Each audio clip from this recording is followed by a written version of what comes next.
Olá, venho novamente hoje para falar sobre o feminismo e as suas várias tendências. Desde logo dizer que o feminismo histórico começou com as sufragistas americanas nos finais do século XIX e século XX, que procuravam, acima de tudo, defender a igualdade da mulher em relação ao homem. Igualdade laboral, igualdade salarial, igualdade cultural, igualdade familiar, igualdade cívica e, acima de tudo, igualdade política. Este feminismo rapidamente ganhou eco aqui na Europa continental, catapultado também por o bom que já vinha da Revolução Francesa do século XVIII, aquilo que os estudiosos apelidaram do segundo feminismo, enfim, que se centralizou na ideia da igualdade, reforçando esta ideia da igualdade que as sufragistas americanas defendiam, mas indo mais além, na ideia da liberdade, ou seja, dando uma primazia à liberdade, razão pela qual a luta passou-se mais para procurar legalizar os métodos contraceptivos, o aborto e lutar também para as problemáticas de barriga de aluguer. Enfim, é um feminismo que se pauta, acima de tudo, pela liberdade da mulher, pela sua autonomia e autodeterminação em relação ao homem. E este feminismo vem, acima de tudo, também negar o gênero, considerando que o gênero é uma mera construção social para perpetuar a opressão, para perpetuar o domínio, para perpetuar a supremacia do homem em relação à mulher. Razão pela qual nega o gênero como sendo questões biológica, mas sim diz que é uma invenção machista para continuar a oprimir a mulher. E tem, inclusive, um dos expoentes máximos deste segundo feminismo, é Simone de Beauvoir, que tem uma expressão lacônica que, enfim, inseriu na sua obra Segundo Sexo, que é: não se nasce a mulher, mas torna-se mulher. Nesta ideia de que negar o gênero, de considerar que isto é uma, enfim, falácia machista, uma falácia do patriarcado, como se costuma dizer, para, enfim, continuar a perpetuar a desigualdade social entre o homem e a mulher. Mas nós agora, o que nós vivemos, nós estamos já numa terceira fase do feminismo, que alguns apelidam de neofeminismo, outros chamam de um feminismo radical.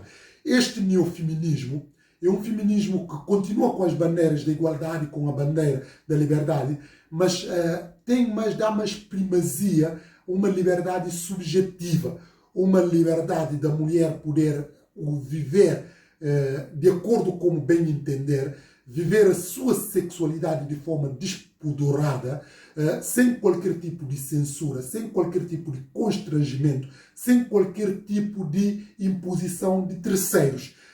A razão pela qual nós vemos que essas lutas que vai tendo, enfim, nos Estados Unidos, o movimento Me Too, e aqui na Europa continental, o grupo Femen. Mas é um feminismo que se pauta, acima de tudo, pela emancipação sexual da mulher, que se vê que a mulher pode vestir como bem entender, da mulher não pode ser condicionada do ponto de vista laboral, sobretudo ser assediada, mas a da mulher poder, enfim, viver a sua sexualidade, se quiser casar, se quiser envolver com parceiros que bem entender, que não haja qualquer tipo de censura a este nível. E este feminismo é um feminismo que pauta, acima de tudo, como eu disse, para uma perspectiva de a mulher viver a sua sexualidade. Razão pela qual reforça-se esta ideia de barriga de aluguer, porque nós vemos que essas mulheres acabam por ter, acima de tudo, essas neofeministas, algumas delas, um pavor à maternidade e procuram fazer pressão para haver legislação que aprovam a barriga de aluguer e que, enfim, tentam também por outras bandeiras, enfim, que já vinham também da revolução sexual do final do século passado, dos anos 60.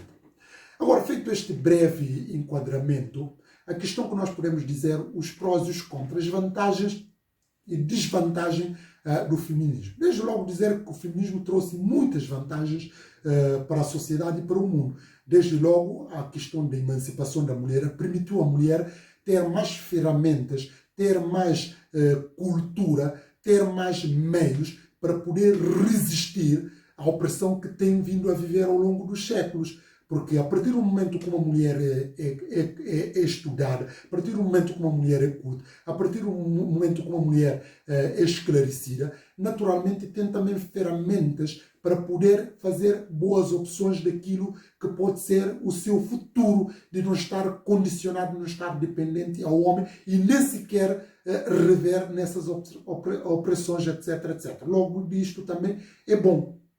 Uma outra questão que nós podemos ver vantagem é que, a partir do momento que a mulher é integrada, a partir do momento que há justiça social, a partir do momento que há liberdade da mulher, a partir do momento que a mulher pode ser autónoma, isto tudo também é um bom porque ajuda na evolução da própria sociedade, ajuda na redução das injustiças sociais e contribui para a justiça social, e contribui para a integração e contribui mais para reforçar os direitos humanos. Isso também é um outro, enfim, benefício que trouxe. Mas, acima de tudo, há outros benefícios que se vai desdobrando porque vai reduzindo a dependência que a mulher sempre tinha em relação à mulher, porque a mulher hoje trabalha e tem tanto a emancipação financeira, tem a emancipação intelectual, tem a emancipação, enfim, sexual.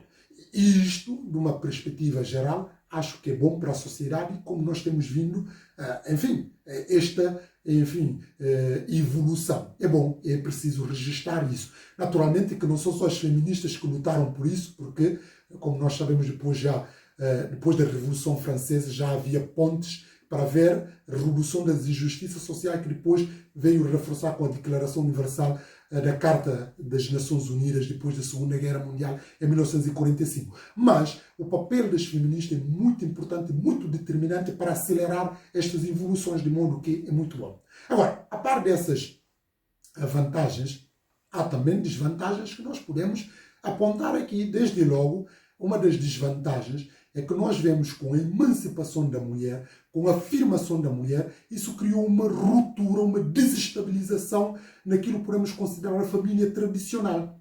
Porque se até então não se colocava o papel do homem na família, naquilo que os romanos apelidavam de bonus pater família, o feminismo nega essa autoridade. O feminismo não aceita a autoridade do homem acima da mulher e muito menos no lar. Ora, se não há uma hierarquia no lar, obviamente cria situações de choques, cria situações de ruptura, cria situações de desestabilização, razão pela qual estamos a viver essa situação, sobretudo aqui na Europa Ocidental, ou no mundo ocidental, onde a família tradicional está a entrar cada vez mais em descrédito, está a entrar cada vez mais em desuso, fruto, acima de tudo, da emancipação da mulher, sobretudo da bandeira do feminismo. Porque a mulher acha que não tem que estar sob domínio do homem e não aceita a autoridade do homem.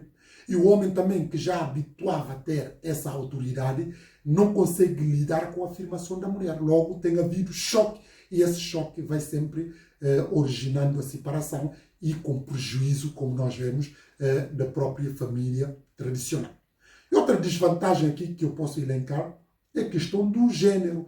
Porque quando o neofeminismo nega, enfim, a ideia do gênero, está a pôr em causa uma questão que é muito essencial na própria convivência dos seres humanos na sociedade. Porque nós sabemos que o gênero não é uma mera construção social, como estas neofeministas sustentam. É uma questão propriamente biológica. A mulher tem vagina e o homem tem pênis. A mulher passa por um processo de período, o homem não tem isto. As nossas hormonas, enfim, são diferentes e isso tudo tem repercussões na forma como nós vemos o mundo, encaramos o mundo e respondemos os desafios, etc, etc. Ora, negar isto, acho que é estar desfasado da realidade, é estar, enfim, a pôr em causa aquilo que é o cerne da própria construção entre o homem e a mulher. Obviamente que tem havido estereótipos que foram criados, ou jargões, para poder, enfim, oprimir a mulher. Isso é verdade. Mas não é por causa disso que nós vamos negar o género. Agora, porque isso faz parte e está enraizado e é notório e é patente naquilo que é a nossa postura desde criança e como é que nós vamos reagindo, etc, etc. Pronto. Agora, negar isto, acho que de todo não tem qualquer tipo de lógica, não tem qualquer tipo de fundamento, não tem qualquer tipo, enfim, de sensatez ali. Logo, isto também trouxe desvantagem, porque negando essa questão de género, é demonstrar que cada um não é o sexo que determina o nosso género, não é o sexo que determina aquilo que nós somos, mas sobretudo a nossa mente, aquilo que nós entendemos. E com base nessas astúcias, nesses falatórios inúteis, que tem que haver mais essas bandeiras da homossexualidade, essas bandeiras, por exemplo, enfim, de promiscuidade que nós vamos ver, sobretudo do ponto de vista sexual, e inclusive esses neofeministas de negar a feminilidade, etc, etc, de querer ser igual ao homem, de querer imitar o homem, de querer que o homem seja como uma mulher. Ora, isto tudo nós sabemos que tem trazido desvantagem, como nós temos vindo a ver. E essas mulheres também fazem pressão para haver, enfim, barrigas de aluguer, porque a maioria dessas mulheres neofeministas, que alguns chamam mulheres burguesas, têm pavor à maternidade, têm pavor à família tradicional, têm pavor, por exemplo, à questão da própria também afirmação do homem. Ou seja, há aqui parece, luta entre sexos, entre o homem e a mulher, o que não deveria ser, porque para ser feminista, para reclamar a ideia da igualdade, liberdade, não precisamos ser anti-homens.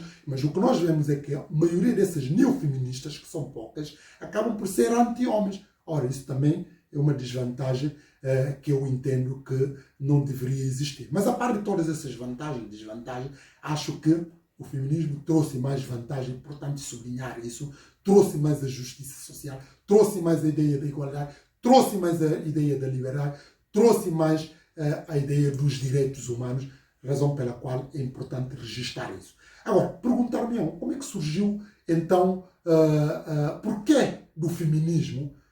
Antes de responder essa pergunta, é dizer que antes do feminismo já havia machismo. O feminismo veio em uma contrarreação do machismo. É importante salientar isto. Mas e o porquê então do machismo? É dizer que o ser humano sempre teve preponderância para controlar o outro, para dominar o outro, para oprimir o outro, para escravizar o outro e, acima de tudo, para se sentir superior ao outro. Isso sempre houve desde os primórdios da humanidade. E do ponto de vista da natureza, o homem é mais forte, é mais robusto, tem mais força física do que a mulher. E isto logo foi inicial para poder controlar, para poder dominar a mulher. Naturalmente, com o mundo moderno, pós-moderno que nós vivemos, a componente da força já não conta muito, é intelectual. Mas mesmo assim, se nós formos ver, a força ainda, o homem continua a ter mais força do que a mulher. Quando digo a força, é o poder. O poder no sentido que o homem, quando nós formos ver a nível dos cientistas, a nível do poder econômico, a nível de empresários bem-sucedidos, a maioria ainda são homens, porque a mulher começou a emancipar-se num passado recente, pronto, mais nos finais do século XIX. Logo, parte de uma desvantagem. Mas as coisas têm estado a mudar, sobretudo aqui no mundo ocidental. Ora, a partir do momento que uma pessoa tem mais força, tem mais poder, tem mais influência que tu, naturalmente que vai controlar, vai dominar, tu vais estar dependente disso, etc, etc. Razão pela qual o feminismo tradicional, que começava na ideia da emancipação, hoje em dia já fala-se mais tanto na ideia do empoderamento, porque entendeu-se, concluiu-se, que não basta só a mulher se emancipar, não basta só a mulher ser autónoma em relação ao homem, não basta só a mulher ter a liberdade. É preciso, acima de tudo, efetivar isto. E para efetivar estas pretensões, é necessário que a mulher tenha poder, que seja empoderada. E a razão pela qual, com esse empoderamento, vai poder fazer valer essas pretensões. Mas, pronto, por isso fala-se muito de empoderamento, que é verdade, porque através desse empoderamento não basta falar de igualdade, não basta falar de liberdade, não basta pôr isto formalmente nas constituições, nas leis, porque nós sabemos que não é isso que se vai traduzir em prática. Precisa haver poder. Essa é a razão pela qual a mulher luta por este poder, e legitimamente faz bem, para poder afirmar. Mas devo dizer que essa luta não deve ser só das mulheres. Deve ser, acima de tudo, também de homens de boa vontade, para ajudar as mulheres, para reforçar as mulheres nesta luta. E é importante também dizer que este feminismo, que fala tanto de empoderamento, também fala de sororidade. Isto quer dizer a solidariedade feminina para poder conjugar o esforço, para fazer face, para poder triunfar. Mas devo dizer que eu não acredito que nunca vamos chegar à igualdade. Não quer dizer que eu seja pessimista. Eu estou a ser realista. Nunca vamos chegar à igualdade. Isto não quer dizer que o homem vai continuar a dominar a mulher, porque pode vir a chegar à altura que seja a mulher também a dominar o homem. Por isso eu acredito que não vai chegar nunca a ideia de igualdade, porque o ser humano tem tendência sempre de controlar, tem tendência sempre de manipular, tem tendência sempre de escravizar o outro, ou de se sentir superior ao outro. Isso sempre vai acontecer. Agora, podemos minimizar, podemos reduzir essas desigualdades. Eu acredito nisso. Agora, de chegar efetivamente à igualdade plena, isto não acredito. Sei que há pessoas que acreditam nisto, nomeadamente Tomás More, que escrevia um clássico que é a Utopia, que construía uma ilha que havia justiça social, que havia fraternidade, que não havia males, etc, etc. Isso é uma utopia, uma miragem, enfim, nunca vai existir, porque há sempre esse controle, há sempre essa luta de uns querer controlar o outro. Agora, podemos minimizar, como eu estava a dizer. Eu não acredito que vai haver justiça, vai ser igualdade plena entre o homem e a mulher. Da mesma forma que eu não acredito que vamos erradicar totalmente a miséria no mundo, fome, o racismo, a xenofobia, a pobreza mental. Não acredito nisto, porque isso são males que o homem já vem no seu substrato e isso sempre vai acompanhar. Agora, podemos lutar para mudar a situação, é verdade. E a razão pela qual também estou a fazer este vídeo, para sensibilizar, e somos todos convocados para defender os direitos humanos. Mas nós temos que saber que esses direitos humanos, por mais que sejam lá consagrados, por mais que sejam reduzidos nas constituições dos países, nas suas leis, isso é meramente só, pronto, como se diz para inglês ver, porque na prática nós sabemos que isso nunca se traduz em prática, mas temos que lutar.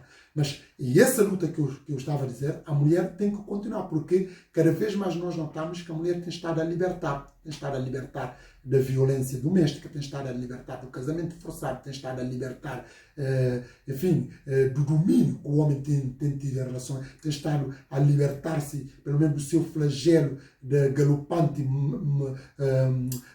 mortalidade materno-infantil, e tem estado a libertar-se cada vez mais da gravidez indesejadas, e tem estado a lidar com a sua saúde, com a sua vida e com a sua saúde, fruto à cultura, fruto aos estudos, fruto à emancipação, fruto ao seu esclarecimento. E isto tudo, no cômputo geral, é bom para a sociedade, é bom que continue assim.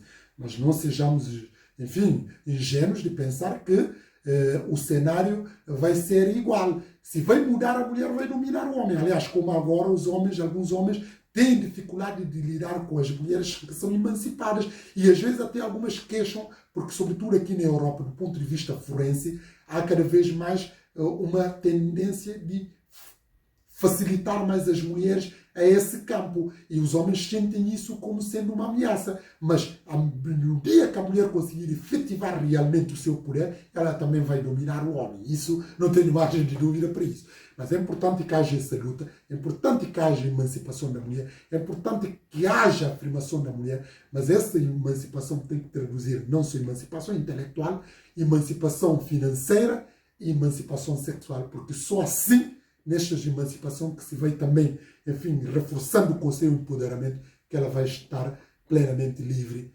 do homem. E assim termino este vídeo. Muito obrigado pela atenção dispensada e até a próxima ocasião.